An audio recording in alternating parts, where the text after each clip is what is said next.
Behold how good it is, and how pleasant when brethren dwell in unity. This week's Messianic Lite is our second Torah portion in Deuteronomy. It covers 3:23 to 7:11. Though Moses is forbidden to cross the Jordan, he is permitted to gaze upon the valley from atop Pisgah. Moved by the vision, he exhorts the Israelites once again to follow the decrees and laws given to them on Mount Sinai, so that all will go well with them and their sons forever, a phrase often repeated in Deuteronomy. According to Bible translator Robert Alter, the book of Deuteronomy is Moses' valedictory address. He recapitulates the narrative of the Exodus, reinforces the points of the law, and repeats previous exhortations. The language of Deuteronomy is more wisdom-focused than previous books. Some biblical scholars connect the language of Deuteronomy to that of Proverbs. However, the command verbs keep and observe are the most commonly repeated commands in Deuteronomy. Moses understands the threat facing God's people as they leave the protection and relative isolation of the desert, where they were totally dependent on God's provisions, and settle the land. Military battles await, but so also does a settled life with more comforts and distractions than previously available in their encampments. Moses pleads, "Watch yourselves closely so that you do not forget the things your eyes have seen, or let them fade from your heart as long as you live." The further they get from the miracles they witness in the desert, and the more distance they gain from each other, the bigger the chance that it will all fade away from their hearts. But Moses further commands, "Teach them to your children and to their children after them." The most critical key to the long story of Jewish survival is education, especially educating the young.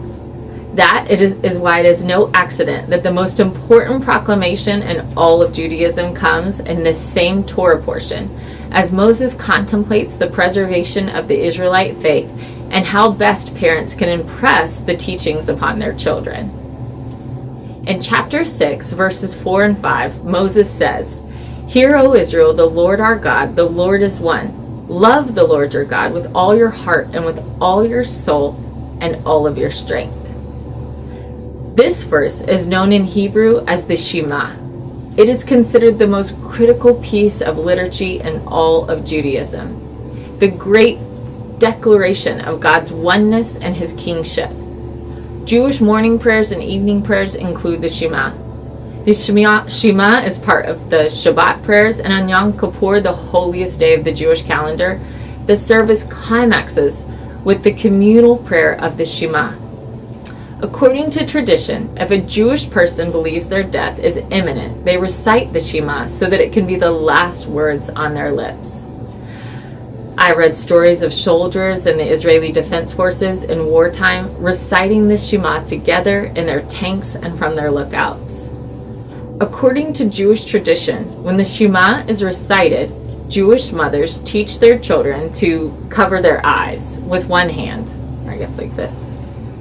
After World War II was over and the reality of the number 6 million began to take hold, a rabbi determined to find the hidden Jewish children. He visited Catholic orphanages across Nazi-occupied Europe. In most cases, the hidden children had repressed their Jewish identity so long in order to evade Nazi capture that they weren't sure who they were anymore, and certainly were too scared to admit that they were Jews to any outsider. Jewish names had been changed, and none of them had real documentation. The rabbi had one method for identifying the Jewish children. He visited the orphanages at bedtime and recited Shema Israel. By instinct, the Jewish children covered their eyes or cried for their mothers.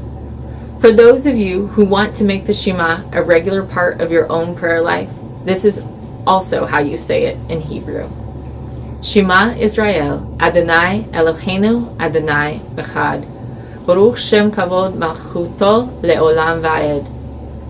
Shabbat Shalom. Behold how good it is, and how pleasant when brethren dwell